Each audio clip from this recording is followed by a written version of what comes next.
Abhyuday tuition classes ધોરણ 10 વિજ્ઞાનના અંતિમ ભાગમાં આજે આપણે વાત કરવાના છીએ બાકીના અન્ય પ્રકરણોની. પણ તેની પહેલાં એક સામાન્ય સૂચના: માસ્ક ફરજિયાત પહેરી રાખવું. પ્રકરણ 12 વિદ્યુતમાં વિદ્યુત શાનાથી બને છે અને પરિપથમાં તે કેવી રીતે વહે છે, અથવા કયા પરિબળો પરિપથમાં વહેતા વિદ્યુત પ્રવાહનું નિયંત્રણ અથવા તો નિયમન કરે છે, તેના વિશેના પ્રશ્નોત્તરી જે તમારા મનમાં છે તેનું સમાધાન તમે આ પાઠમાં જોઈ શકશો.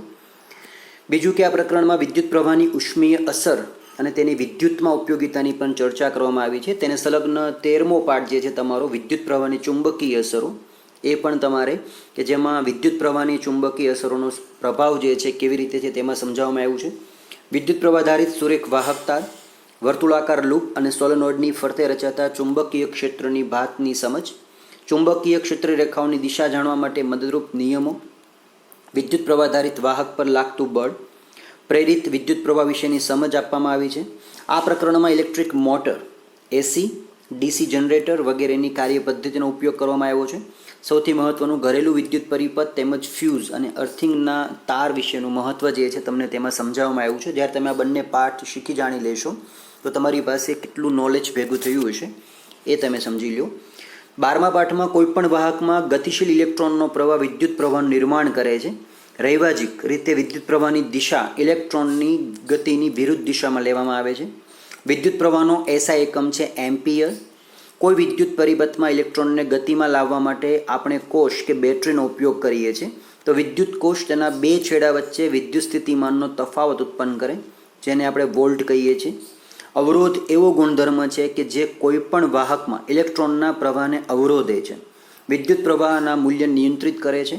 અવરોધનો એસઆઈ એકમ છે ઓહમ, જેનો આપણે પ્રયોગ અને તેનું સૂત્ર અને પદ્ધતિ જે છે દાખલાઓ એ તમારે આમાં શીખવા જાણવાના છે.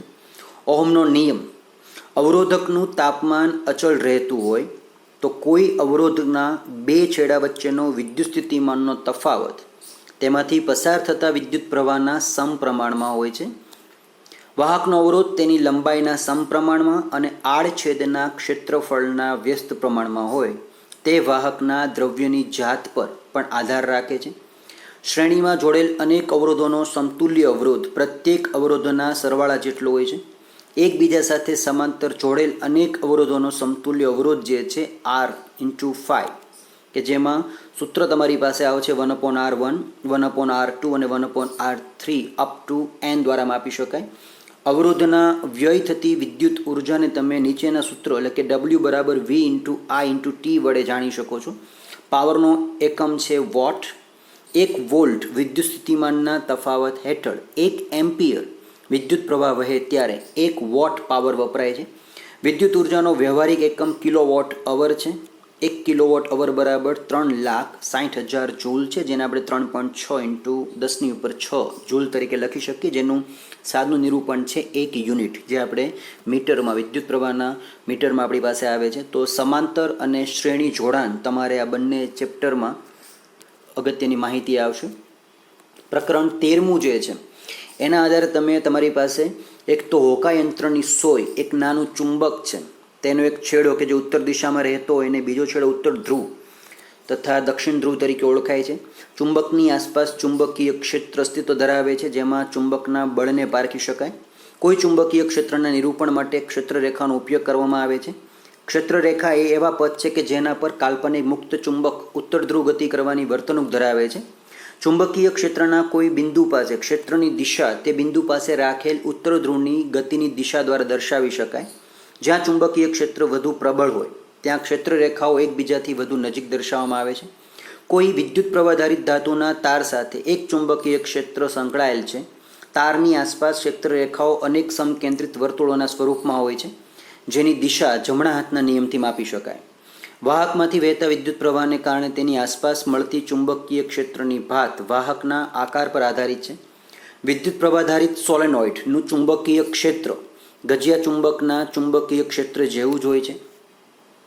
વિદ્યુત ચુંબકમાં નરમ લોખંડનો ગર્ભ એટલે કે કોર કે જેની આસપાસ અવાહક આવરણ ધરાવતા તાંબાના તારનું ગૂંચળું વીંટાળેલ હોય, જેને આપણે કહીએ છીએ સોલેનોઇડ કોર. વિદ્યુત પ્રવાહધારિત વાહકને ચુંબકીય ક્ષેત્રમાં મૂકતા તે બળ અનુભવે. જ્યારે ક્ષેત્રની દિશા અને વિદ્યુત પ્રવાહની દિશા પરસ્પર લંબ હોય ત્યારે વાહક તાર પર લાગતા બળની દિશા બંનેને લંબ હોય તો તે ફ્લેમિંગના ડાબા હાથના નિયમથી માપી શકાય. તે વિદ્યુત મોટરનો આધાર છે. વિદ્યુત મોટર એક એવી રચના છે કે જેની મદદથી વિદ્યુત ઉર્જાનું યાંત્રિક ઉર્જામાં રૂપાંતરણ કરી શકાય છે. વિદ્યુત ચુંબકીય પ્રેરણ એવી ઘટના છે જેમાં સમય સાથે બદલાતા ચુંબકીય ક્ષેત્રમાં રાખેલ કોઈ ગૂંચળામાં પ્રેરિત પ્રવાહ ઉત્પન્ન થતો હોય. ચુંબકીય ક્ષેત્ર ગૂંચળા અને ગૂંચળાની નજીક રાખેલ ચુંબકીય ક્ષેત્રની વચ્ચેની સાપેક્ષ ગતિને કારણે પણ બદલાય છે. જો ગૂંચળાને વિદ્યુત પ્રવાહધારિત વાહકની નજીક રાખેલ હોય તો ચુંબકીય ક્ષેત્ર કાં તો વાહકમાંથી વહેતા વિદ્યુત પ્રવાહમાં ફેરફાર કરવાથી અથવા વાહક અને ગૂંચળા વચ્ચેની સાપેક્ષ ગતિને કારણે બદલાય છે. પ્રેરિત પ્રવાહની દિશા ફ્લેમિંગના જમણા હાથના નિયમની મદદથી જાણી શકાય છે. બે નિયમ તમારી પાસે આવ્યા છે, ડાબા અને જમણા હાથના અંગૂઠાના નિયમ. ધ્યાન ખાસ રાખશું. જનરેટર યાંત્રિક ઉર્જાનું વિદ્યુત ઉર્જામાં રૂપાંતરણ કરતું સાધન છે જે વિદ્યુત ચુંબકીય પ્રેરણના સિદ્ધાંત પર કાર્ય કરે છે. આપણે આપણા ઘરોમાં 220 વોલ્ટના વિદ્યુત દબાણે એસી વિદ્યુત પ્રવાહ પ્રાપ્ત કરીએ છીએ, જેની આવૃત્તિ 50 હર્ટ્ઝ છે. સપ્લાયમાં રહેલ દરેક તાર લાલ અવાહક આવરણવાળો હોય, જેને લાઈવ તાર કહેવામાં આવે છે, જ્યારે બીજો કાળા અવાહક આવરણવાળો તાર, જેને આપણે ન્યુટ્રલ કહીએ છીએ. આ બે વાયરો વચ્ચે 220 વોલ્ટનો વિદ્યુત સ્થિતિમાનનો તફાવત હોય છે. ત્રીજો અર્થિંગ વાયર કે જે લીલું અવાહક આવરણ ધરાવે છે, તેને જમીનની અંદર ઊંડે રાખેલ ધાતુની પ્લેટ સાથે જોડેલ હોય છે. ધાતુનું આવરણ ધરાવતા ઉપકરણોમાં વિદ્યુત પ્રવાહના લીકેજને કારણે તેનો ઉપયોગ કરનારને ગંભીર આંચકાથી બચાવવા માટે તે ઉપયોગી છે.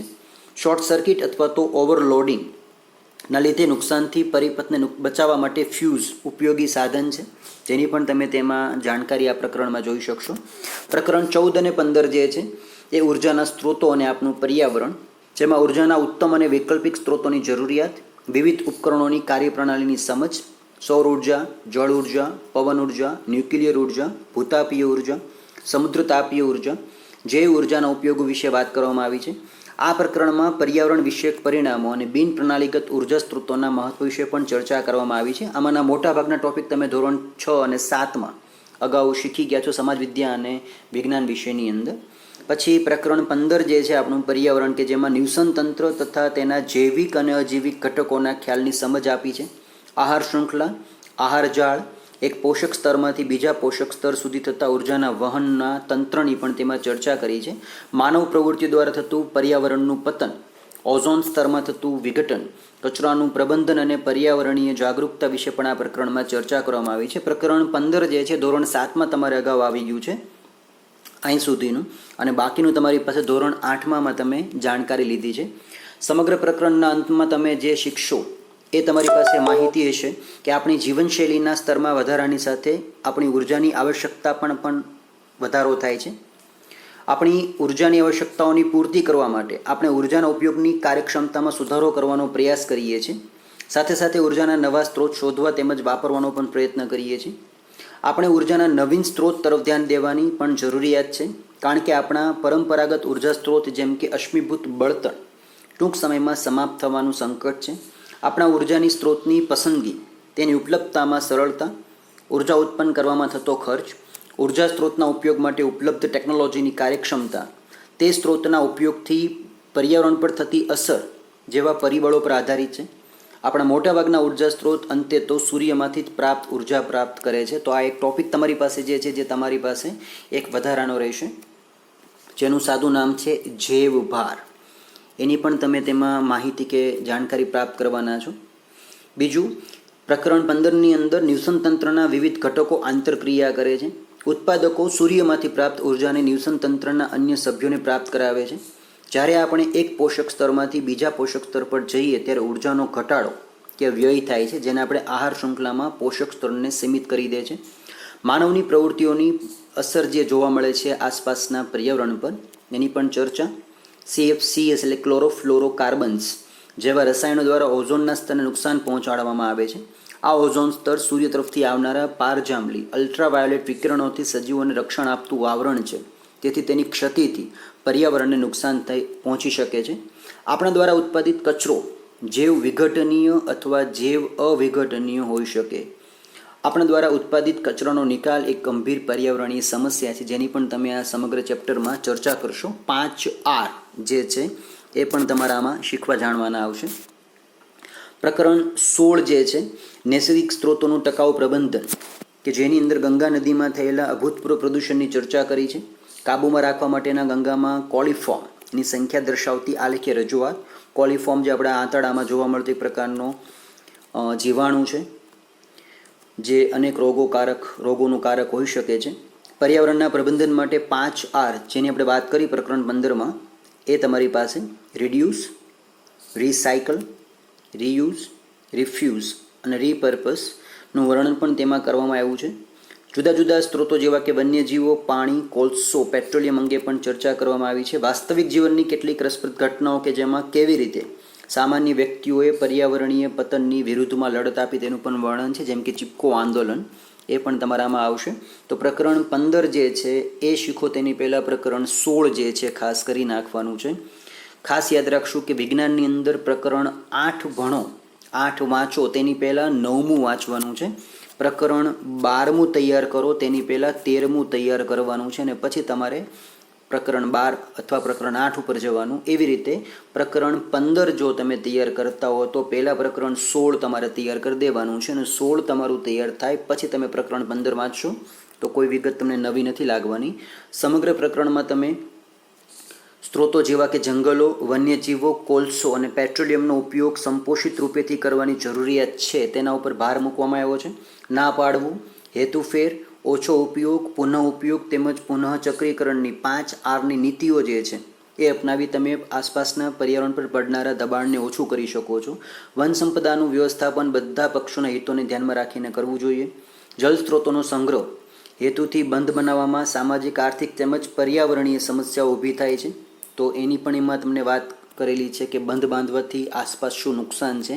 ખાસ કરીને ટીકરી બંધ હોય કે પછી ટિહરી બંધ અથવા નર્મદા ડેમ છે તો તેની આસપાસની જમીનમાં શું શું ફેરફાર થયા છે, આસપાસનો ઇકોસિસ્ટમ જે છે તે કેટલો પ્રભાવિત થયો છે તેની પણ તેમાં વાત કરી છે.